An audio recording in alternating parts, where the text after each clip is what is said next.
All right. Hello, everybody. I hope you all are doing well. This is the NBA Tournament Strategy Show where we go game by game, talk through guys we like, guys we might not like as much. Usually, we also look at the previous night's slate, but I don't play DFS on Sunday, so we can't do that. But we can look at today's slate. And then, of course, on the pre lock show, we go over leverage plays, core plays. You do need to be a VIP member for that. Link is in the description. Feel free to use the promo code BOB if you want a 10% discount. Fine if you don't. It's all good. DD and Hall, good to see you, man. Good to see you. All right. Oh, also congrats. We had $100,000 winner here at DFS Army playing MMA over the weekend. I'm sure we had other wins across the board too. But of course that one really stood out. So congrats again, guys. Always good to see DFS Army up top. So let's go ahead and jump. Nice 6-game slate on deck today. I like this slate. That feels kind of weird to say. But I think there's some interesting spots, and maybe we'll get even more interesting news, which will really switch things up. But as of right now, I feel solid about it. The Celtics have Al Horford listed as unlikely to play. That is a big deal because they're already missing Robert Williams. Gallinari's been out for a while. Malcolm Brogdon is listed as TBD. He's questionable. We'll see what happens here. But it's a weird situation if Al Horford, like assuming he doesn't play, there aren't too many bigs left on this team. We'd have to assume that like Mike Muscala takes on a little bit more of a role. Blake Griffin takes on a bit more of a role. And it's weird because usually what we would assume would happen here is that the Celtics would just play small, which they definitely still could. They're definitely built for that kind of play style, but they're playing the Cavaliers, who are a pretty dominant team, and they have some solid bigs. So I am more open to taking shots on Grant Williams, Blake Griffin, Mike Muscala. We'll probably even see a little bit of Luke Cornett play today as well. And I like those plays, honestly. I do want to see what happens when our projections update and we see what we would expect from their performance, because I want to see how much exposure I get to some of these guys naturally. But we'll look into that a little bit more on the pre-lock show. Again, the matchup is tough, but the value's there. So if we don't get any more value, I'm definitely open to taking shots on them. And I don't think it's that crazy. It sounds crazy, but I don't think it's that crazy. Agreed, Kenny G. Let's get that money tonight. It's gonna happen. Thomas Dye, good to see you, man. Good to see you. I'm gonna 150 tonight. It's gonna be a 150 day. 20 max was fine, but it wasn't as fun as I wanted it to be. I'll probably play 20 max again on Friday, but we'll see. Michael Ortiz said, looking for a fun slate. Agreed, man. Good to see you. Good to see you. So for the Cavaliers, we have Donovan Mitchell listed as questionable. I think everyone knows how big of a deal that is. Um, the guys who have seen a nice increase in usage when Mitchell is out are guys like Karis LeVert, Ricky Rubio, Mobley, Garland. I would say Ricky Rubio is probably my favorite value option here that I trust a decent bit. Karis LeVert, if he starts, of course, we would have to consider him, but he can go out there and do absolutely nothing. So I'm always a bit more hesitant to do that against solid defenses. But I'll probably have some exposure if Mitchell's out, if I'm being honest. And then Garland is like the obvious guy that you would want more exposure to, along with Evan Mobley and Jared Allen. If their ownership stays this low and Al Horford ends up being out, I really don't know who's going to stop them. And so they are definitely on my radar, Mobley and Allen, as potential leverage plays on this slate. So a game that you would think you wouldn't like a lot because it's the lowest game total on the slate, well, there could be some decent value here if things break our way. Next up, we have the 76ers against the Pacers. The Sixers are another team that's interesting because Tobias Harris is listed as questionable. When Harris is out, that's always a boost to Embiid, Harden, Maxey. That's not really a surprise. I think everyone knows that at this point. But Harden and Maxey in particular do see the highest increase in usage rates, so that's relevant. But again, not really surprising. George Niang, I've just sometimes you do things just out of habit, and at this point, when Tobias Harris is out, Niang is a guy that I play more. I do need to dig into it a little bit more, see if that's still been a solid trend this year with PJ Tucker playing and joining the team. It might not be as interesting of a play as it was before in the past, but I'm here for it. I'll probably like Niang probably won't get a ton of ownership. I'll probably put like a 5% min on him, just as kind of like a gut feel kind of play. But the smart plays here are Maxey, Embiid, Harden. They're better plays if Harris is out, but they're still definitely viable on this slate. Uh Embiid, again, their ownership prohibits me like being excited about them and making them leverage plays. But Embiid's someone that I don't want to be under the field on by any means. Um, all right. Boop, boop, boop, boop, boop. Then we have Maxi. Yeah, I like the Sixers tonight too. But I plan on probably just being around field weight. Doubt I'll be able to go over a ton. Maxi being this popular too gives me some pause, but the sim model likes him a lot too. He projects well. He's been playing solid minutes. The matchup isn't tough, so it's hard for me to find a reason to fade it. Just questioning it a little bit. Kenny G, you're right. Like PJ being questionable too would really make Niang interesting. That was a good call out. Good call out. So yeah, Sixers are interesting. I just want to kind of see how things play out. If Harris is in, I'll probably just kind of match field weight on everyone because I like the spot. If he's out, I'm going to try and go over on the guys we talked about. Embiid, Harden, Maxey, Niang, those kind of guys. The Pacers are in the second highest total game on the slate, and they're not very popular. It's weird, but it's because they're priced appropriately, and the matchup is hard for them, but soft for the Sixers. The Pacers are also relatively healthy. Aaron Nesmith is listed as TBD. That does matter because, he plays a little bit, and it impacts Mathurin, Nimbard. It impacts everyone to a solid extent, but I don't really care too much, to be honest. If he's out, I like Mathurin and Nimbard a little bit more. Duarte, Jalen Smith, like you can make a case for him, but it just doesn't really move the needle for me too much, one way or the other, to be honest. Halliburton, I'm okay with taking some shots on him, but I doubt if his ownership only increasing as the minutes continue. I doubt he'll be a leverage play tonight in just like the tough matchup. I don't think I'll be able to get there, but I do understand the case for it. Again, second highest total game on the slate. He's the start on the team. If this game stays close, he probably has a lot to do with it. So I understand the play. I just doubt I'll be getting there because of the matchup. And price tag. A little pricey. But Halliburton's one of those guys I rarely get right. So you don't need to take my word on that one. For the Trailblazers. Interesting team too. We have Anthony Simons listed as TBD. Ryan is listed as TBD. Baji's listed as TBD. Nurkic is still out. Winslow's still out. We've seen Watford see a few more minutes here, probably because Eubanks is like no defense at all. Like he's really bad at defending, but he's solid from an offensive standpoint. So I'm interested to see if that trend continues because he's seeing more consistent minutes. That's why Watford is projecting as a solid value on this slate. If we don't get any more injury news, I'm okay being around field weight on Watford, but he's not my favorite play. The Pistons aren't anything special or something or a team I try to avoid, but they're just pretty middle of the pack in my opinion. Matisse Thybulle is someone that for the last few weeks, ever since this trade has been made, I've been like, hey, I just want a little bit. I just want a little bit Matisse Thybulle. Because I say it all the time. If he does anything while he's out there, he's in a solid spot. But there's always occasions when he goes out there and does absolutely nothing. I think Thibault is becoming one of those guys where if he's popular, I'm probably just going to match the field or go slightly under.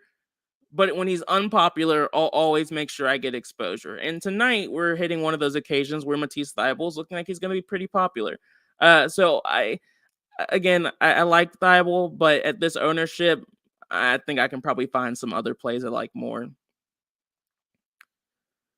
Uh, Cam Reddish. Ooh, good question. Good timing, Kenny G. Said, what do you look for when you're using the sim model? Let's look at Matisse Thybulle and Cam Reddish as an example because I'm pretty sure it will like both of them a good bit. Uh, for me, I'm an upside player. I'm fine with eating the chalk to certain extents. Like if I can make a case for why a guy's chalky, I'll eat it. If I think it's a stupid play, I'll lower my exposure to it, but I rarely fade it. What I prioritize more than anything is upside. And the sim model helps me find upside at low ownership or sometimes just in general upside. So we're looking for Cam Reddish and Matisse Thybulle. They're 4,300. Find Cam Reddish. And there's a lot of good information in these details here, but I really don't care about that. All I care about is this 8x column. And who has the highest numbers there? It sounds pretty simple. But I also like to compare the 8x upside number to guys in a similar price range. So the sim model likes Herb Jones a little bit more. It likes Trey Murphy a little bit more. It likes Matisse Thibault a bit more. And you just see the higher percentages on the 8x. For me, what I used to do when I first started is anyone who had a percentage, I would consider them as a viable play. And the higher that number is, the more I would research into them to see if I could find a reason to play them, whether it's the matchup, the ownership, the usage, whatever. Now, when I see a high number, I just kind of mark that off in my head and keep going, making sure I have at least some ownership to some of these guys. It's not a perfect science. It doesn't always work out, but I would say 9 times out of 10, the sim models usually on some of those low owned plays that you're like, what? Where did he come from? The sim model is usually on those guys. Uh, of course, the more expensive the guy is, the less likely he is to get to the 8x column. So the numbers are just in general lower there. So I value having a percentage here more than anything. So yeah, hopefully that was helpful. All right, moving on. Damian Lillard, solid spot for him. I'm not very super passionate about it. I plan on having some exposure as a 6-game slate. Damian Lillard can break slates, but nothing really too impactful. I just kind of prefer the lower owned plays here, but I'll probably be around field weight on Lillard. Unless I'm missing something very early and there's like some glaring spot and I'm just like, oh, okay, now I need to go over, but I don't foresee that happening. At least not as of right now. If Simons is out, I'm more open to it. Next up for the Pistons, we have another interesting spot and quite a few questionable tags. So for those of you that don't know, Bogdanovich is already rolled out. He's a relatively high usage guy on this team. He shoots the ball a lot, misses a lot, streaky shooter. Jalen Duren's a power forward big for them. Nice to have him out. Isaiah Stewart, another power forward big for him for the Pistons. So nice to it's not really nice, but he's out. Killian Hayes is questionable. James Wiseman is questionable. These are two guys that see plenty of minutes for this team currently. So definitely important plays. Alec Burks was not on the injury reports. It looks like he was healthy. And then Rodney McGruder was questionable. And I would love for him not to play too. So what does all that mean? It means that if Wiseman ends up being out, the Pistons are not going to have a lot of options in the front court tonight. So Marvin Bagley becomes super chalk on this slate for good reason, especially against Portland, who has no front court defense with Nurkic out. So that's why we're seeing this ownership on Bagley because he's probably in a solid spot tonight. If Wiseman plays, I'm more so okay with just matching my field exposure to Bagley. I don't really feel like I need to go over on him. Could honestly probably would prefer just to kind of go heavier on Wiseman since by default he'll probably be lower owned. But if he ends up being out, Bagley's definitely viable. Jaden Ivey's definitely viable because of all the guys they have out. If Hayes plays, he's definitely viable. We'll see if Hayes or Williams end up being out. That's a boost to Diallo. That's a boost to Burks. That could potentially even be a boost for my guy Eugene here. We're probably not gonna make that change unless Killian Hayes and Wiseman actually end up being out. But we're probably playing some Pistons tonight. We're probably playing some Pistons tonight. And do I love that? No, but again, it makes sense. And they're chalky, or they should be chalky. So it's not like you're doing anything super crazy because almost everyone else will be doing it too. Which I'm fine with as long as I'm taking my low owned shots too. Next up for the Hawks, they're healthy. I feel like I say this all the time, but I'm never really that big on playing the Hawks when everyone's healthy. We've seen DeJounte Murray have some ceiling performances here lately, so congrats to him. Don't love the matchup against the Heat. I am really struggling to find a great reason to play these guys. I know John Collins got into a little bit of foul trouble on Saturday, and so there's some data that's really kind of boosting Sadiq Bey a little bit because he's starting to take over from John Collins' position. But I'm not sold that that's going to be the way it always is yet. It's definitely the trend. I don't have the guts to make him a leverage play, but it's definitely an interesting position if he plays more minutes than everyone thinks he's going to. He also just hasn't been in great form and the matchup's bad. So I think it's safe to just move on. If you want to take a shot here on Trae Young or DeJounte Murray, I'm fine with it. But again, because of the matchup and because of their like decent price tags, I just can't find a great case to as of right now. The Miami Heat, another team I just don't love playing when they're all healthy. Kyle Lowry has been out for enough time where all the price tags have adjusted for the most part. Oladipo is a little cheap. We can look at the sim model, see what it thinks about Oladipo. It likes him a good bit. Like, yeah, Oladipo is a little cheap for the usage he has on this team and for what he can do. The issue of Oladipo is always how many minutes will he play? And without anyone else out, you'll need him to be extremely efficient tonight. He can do that. He definitely has that kind of upside. But am I trying to bet that? The matchup's soft. He's interesting. I'm just marking him off as like a potential leverage play. I'm not going to set it in stone yet. And then Butler, Bam, Hero all have relatively solid matchups against the Hawks, where I understand taking a shot on one of them. I know Bam had a solid game on Saturday, was it? Yeah, he had a solid game on Saturday. But honestly, not my favorite spot, not my favorite team because I just feel like they're priced appropriately. They'll have to be very efficient to get there. Just rarely a team that I like to attack with when everyone's healthy, to be honest. But again, kind of like the Hawks, I'm okay with one-offs. The Raptors are again healthy. Otto Porter has been out for a while. I feel like the Pascal Siakam play has worked recently, but I honestly don't remember exactly when that was. But I feel like he hasn't been as bad here as of late. What does matter though is the sim model likes him still. And really, per usual, the sim model likes all of the Raptors. It likes Pascal Siakam here, 2.7%. It likes, where's Fred? He's definitely not this cheap. Where's Fred? Oh, there he is. It likes Fred VanVleet. Basically any Raptor, and they're always low owned. And so because of that, I pretty much always have them as leverage plays. And you're probably asking, why does the sim model always like the Raptors? And I say this a lot, but it's because they play a crap ton of minutes. So we don't always get the ceiling performance from these guys that we want, but they're always some of the safest plays on deck for me because I value minutes over everything. And especially for me, Fred VanVleet's on my radar. We've been playing guards against the Nuggets for a while now. They've definitely started to improve here recently, but still willing to take the shot. I'm between Siakam, Fred VanVleet, might do both, but I like both spots. We've been on the Jakob Poeltl train for a while, and this has continued to work out for us with a lot of success. Again, because he's playing more minutes. He's also just on a better team, so a lot's going well for him. Jakob Poeltl, his ownership is starting to get a little high. The center position is probably one of the most valuable positions in DFS for me.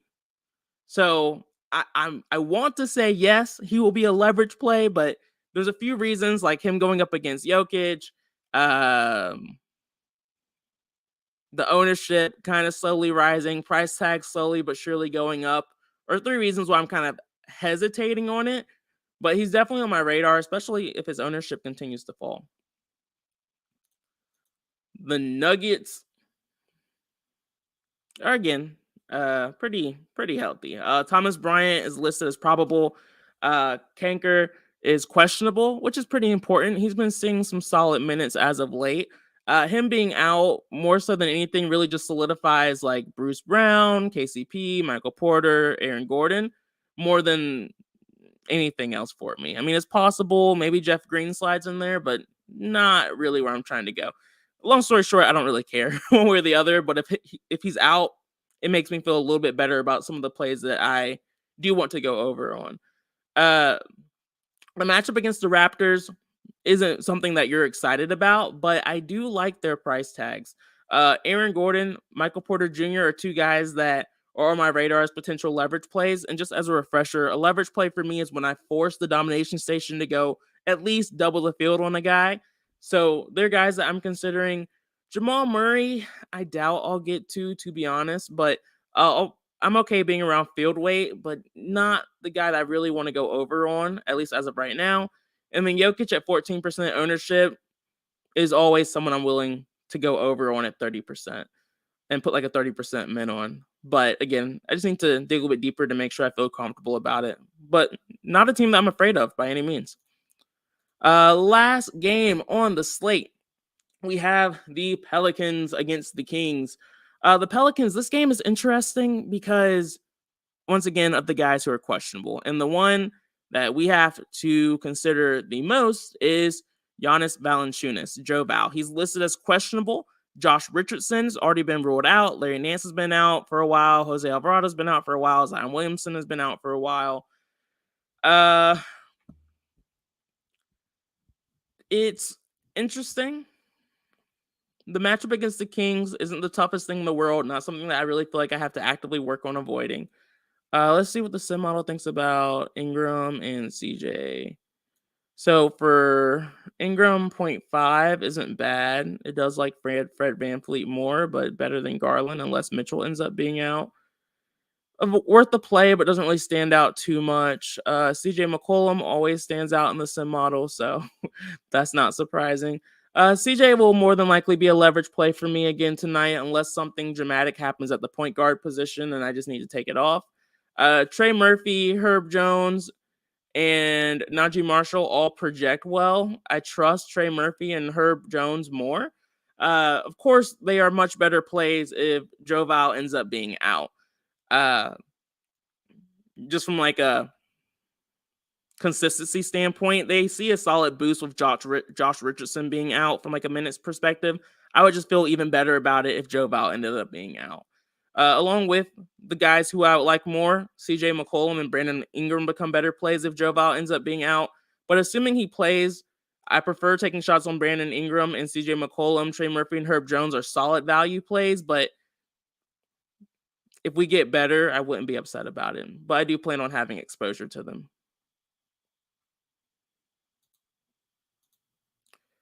The Kings, I feel like these guys are on every slate.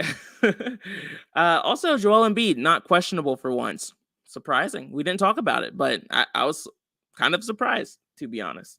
But going back, Kings, Darren Fox listed as questionable. Rashawn Holmes listed as questionable. I feel like at this point, I talk about this a lot, but like when Fox is out, that's a boost to Hoyter, Monk, Barnes, everyone on this team sees an increase in usage. But preferably, I like taking shots on these other streaky shooter guys. That strategy works out for me more often than it doesn't. If De'Aaron Fox plays, I'm not very interested in going over the field on any of them. I would kind of consider. No, let's look at the sim model. 9,500 for De'Aaron Fox. Not a fan.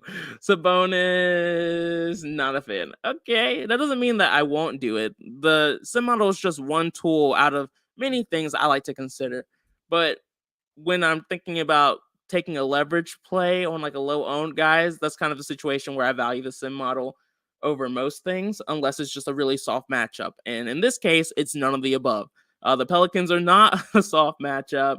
No one's really out where I feel like I can make a strong case for trying to argue with the sim model. And the only thing that is in their favor is low ownership and the Q tag, which makes me slightly more open to taking a shot on De'Aaron Fox, since that will probably lead to lower ownership in general.